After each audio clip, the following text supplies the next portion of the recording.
Hi, and thanks for tuning in. I am back, and I'm up burning the almost midnight oil. I had a very busy day, and I almost didn't think I was going to make my cut off to actually getting this video published for y'all. But here I am. I'm going to be using my notes because I don't want this to sound like something that is unintelligible for y'all. I want y'all to be able to follow me with everything that I'm saying. So sit back and relax, and I'm going to get started. So this started in 2019. And I had actually finally achieved getting the job that I had wanted when I first went into my career in social work. But it took me 20 years to get there. I was so happy. And I thought that I was going to be working there for at least another 20 years. Well, my asthma had other plans for me. It became extremely bad, and I told the doctor every time someone passed my desk from their smoking break, I had an asthma attack. And not only that, every time that I would go to my car, and it was just, a few steps, I would have another asthma attack passing the smokers as I'm going to the parking lot to get to my car. And so it was getting out of control. My doctor wrote me a note to have my desk placed further away from the front. And she also ordered a handicap placard for me so that I could park closer to the building, and made accommodations through the ADA to allow me to take breathing treatments at work as needed for my severe asthma. My doctor realized something was wrong, and she sent me to the department head at one of our local hospitals out here because she approved of him as an excellent physician and surgeon. I went to this surgeon who specialized in oncology. Again, as I told you yesterday, he's a cardiothoracic surgeon. And he was nice, quiet, and straight to the point. He had me do a CT scan where they discovered the cancer growing. They did a biopsy called a bronchoscopy. That's when they go down your throat and grab a piece of tissue robotically to send your specimen to determine what kind of cancer it is. It could be adenocarcinoma. It could be squamous cell cancer. Well, it turned out mine was adenocarcinoma. The doctor felt it was an aggressive cancer that needed to be removed as soon as possible. I was trying to see if I could continue working until I was able to get enough hours to accumulate sick time, or at least compensatory time, so that it could be paid time off, y'all. He said no. He said because it would allow the cancer to grow too much and may make an already bad situation much worse. So I had to have my surgery with no pay for the entire 8 weeks. I called places to see if I could get my payments deferred for their bills. Some said yes, and as it goes in life, others said no. I only got a penalty for one, and that was for my car note. They actually dinged my credit. I was so hurt, but hey, what could I do? sometimes you have to make those tough choices and tough decisions, and that ding on your credit will go away. But you don't want to let your life go away if you have some kind of way that you can settle that. Your life is far more important. Choose wisely. But see, that's why I believe desperately that you have to have 3 to 6 months of expenses saved up for issues like this. You know, you have to have that money saved up in your account. So if y'all like spending to the end of your paycheck, y'all try to squirrel a little bit away, even if it's $5 or $10 a week. Try, because when those emergencies come, they should have some money there to meet them. All right, so y'all don't have to be like me when I had my situation back in 2019, 2020.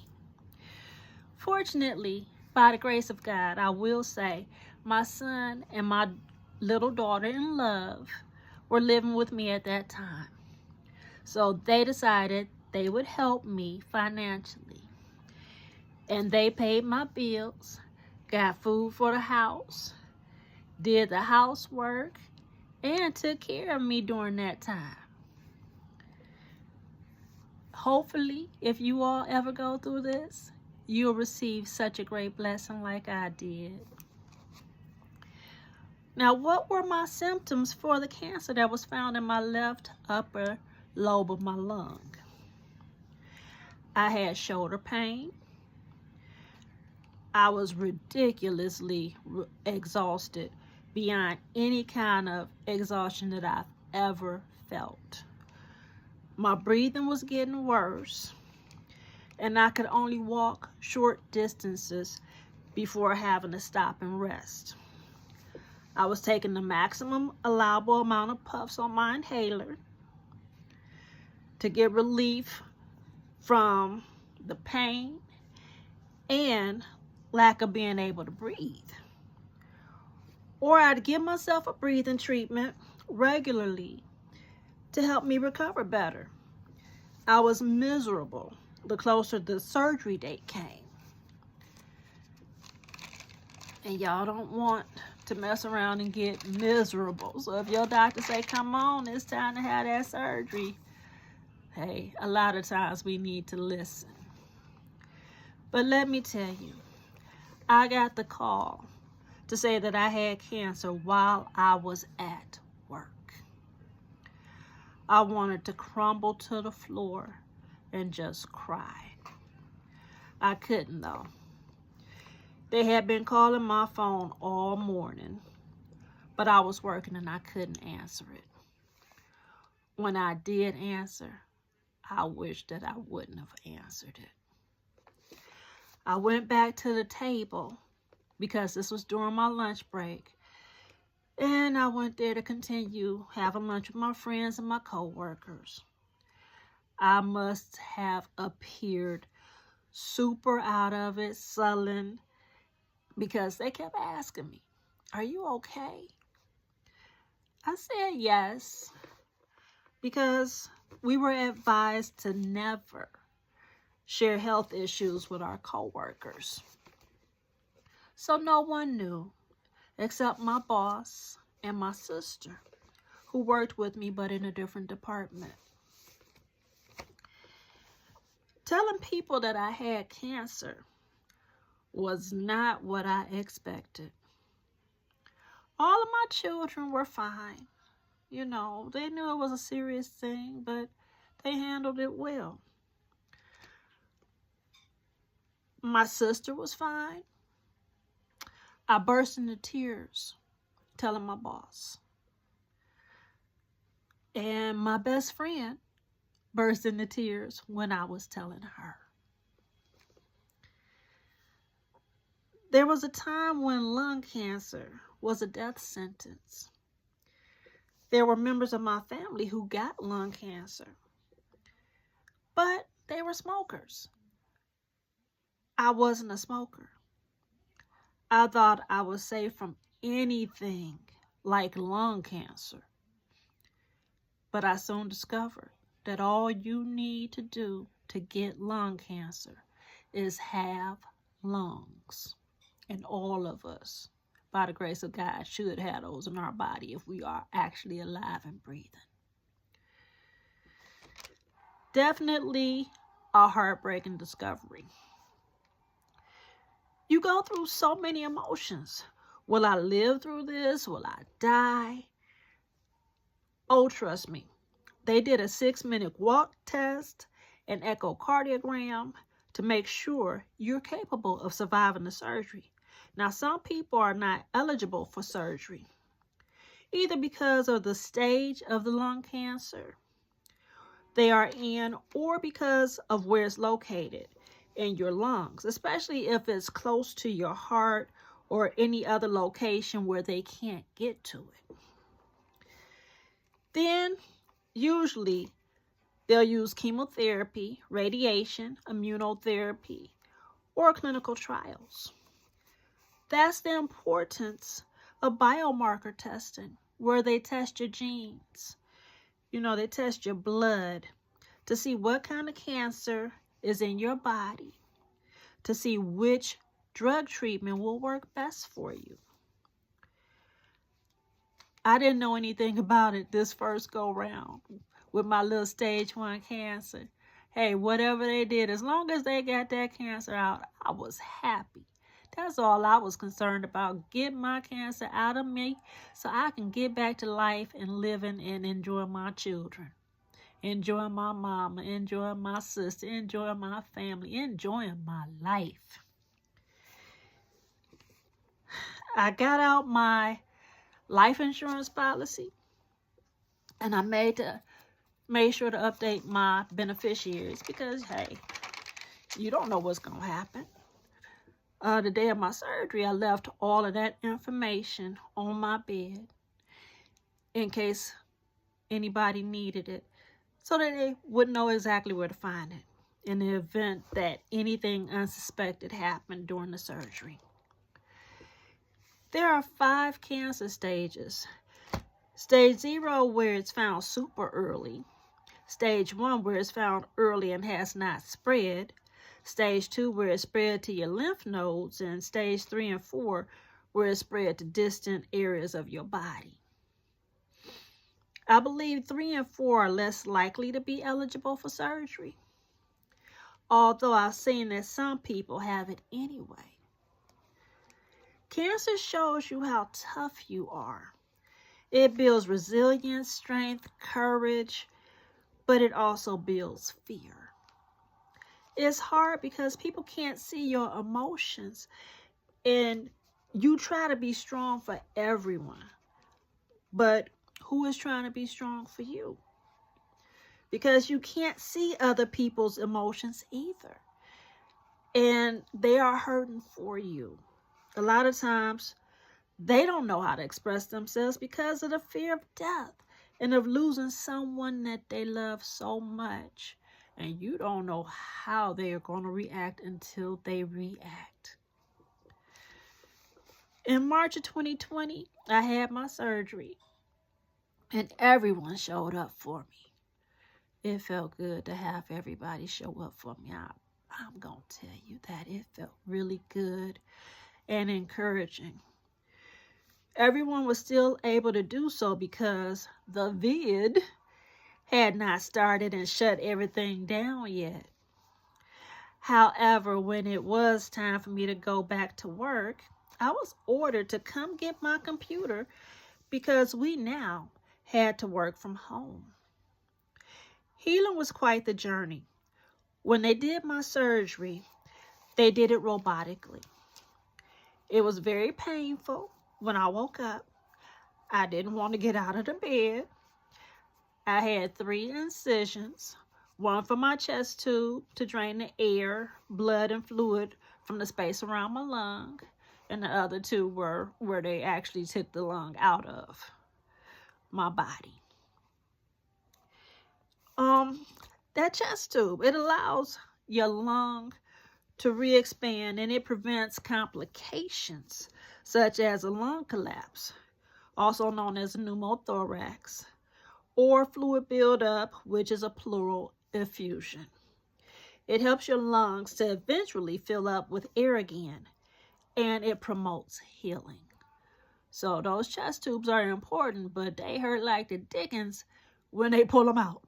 And it only takes a half a second. They tell you exactly what to do, but ooh, wait, you gonna feel something that you ain't wanting to feel. Anyway, y'all, I didn't expect that thing, but it did help. It really did. The hospital kept me comfortable, pain-wise. And they removed that chest tube after a few days. And they encouraged me to walk the hallways the day after surgery. I wasn't wanting to get up out that bed, but they said, girl, you got to get up out that bed because it's going to make you stronger faster. When I went home from the hospital, I felt miserable. I had to sleep sitting up, propped up by pillows. I couldn't lay flat.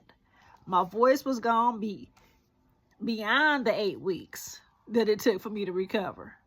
Well, actually, it took me longer than 8 weeks to recover. But the 8 suspected weeks that they thought I would recover in. My clients complained they couldn't hear me when I went back to work, hoarse and all. They didn't know I just had lung cancer surgery. They didn't even care. They just wanted to be able to hear me, and I wasn't talking loud enough for them because I sounded like this. But they said I had to work, so I had to work. Walking again was also very slow. I had to rebuild my lung capacity. It hurt to walk for too long. I would take walks in my building daily. And eventually, I started trying the stairs. It was so hard. But I got through it and I made it. I did it. My daughter-in-law had to change my bandages until I no longer had to wear them. I couldn't lift more than about 10 pounds for at least the first 2 or 3 months. I couldn't drive for at least 6 months because it hurt something fierce to look over my shoulder or to contort my body in certain positions. So many people prayed for me, and I know their prayers helped. Everyone's experience is different. Pain tolerances are different, and it truly depends on the person and sometimes the way the doctor did the surgery. I depend on the Lord to bring me through every situation, and this one He definitely did. I feel blessed to have made it through the surgery. I called the Ask a Nurse line several times after I was home. I had a neck vein that became more prominent. It was nothing. They said probably positioning. I had a long dark bruise that appeared on my arm suddenly. They said probably bruising from the IV. I had a small apple-shaped circle that suddenly appeared on my leg, on my thigh, that they couldn't explain. It all went away on its own. Probably my body's way of saying, I hate having surgery. All the things I worried about were useless because I came out fine. I want you to know, if you're going through something similar, chances are you'll be fine too. I woke back up, and that was very important to me. My new normal looks different because you begin to dread the follow-up scans, which tell you if your cancer has returned. However, medical advancements are helping people to live longer, even with stage 4 lung cancer. Some of my friends are 18 years, 11 years strong with stage 4 lung cancer. So it is possible. What you can do is join a support group if you're going through this not so quiet storm. There's Longevity, the White Ribbon Project, many groups on Facebook, and other resources like the American Cancer Society, who can also help you through this difficult time that's made easier with support. Try to keep a positive attitude if possible. If you believe in God, find comfort knowing you're never alone. Hold on to hope like it's your best friend. People say not to Google. I do it because I want to be as informed as my doctors. Just remember, a lot of the death statistics are outdated. People are living much longer, thriving and surviving. So when they sit up there and tell you you only got 4 months to live, honey, you don't have an expiration date typed on you or put on you anywhere on your body. Only God knows when your time to go home is. I wish I could say this is the end, but there's more to my story. Always more. Check back tomorrow for more content. Hopefully earlier. I'll do my best. Like, share, and subscribe. Follow, comment, or ask me anything, and I'll try my best to answer your questions. And always remember, you are special and you are worth it. Thank you for blessing me with your presence. See you tomorrow.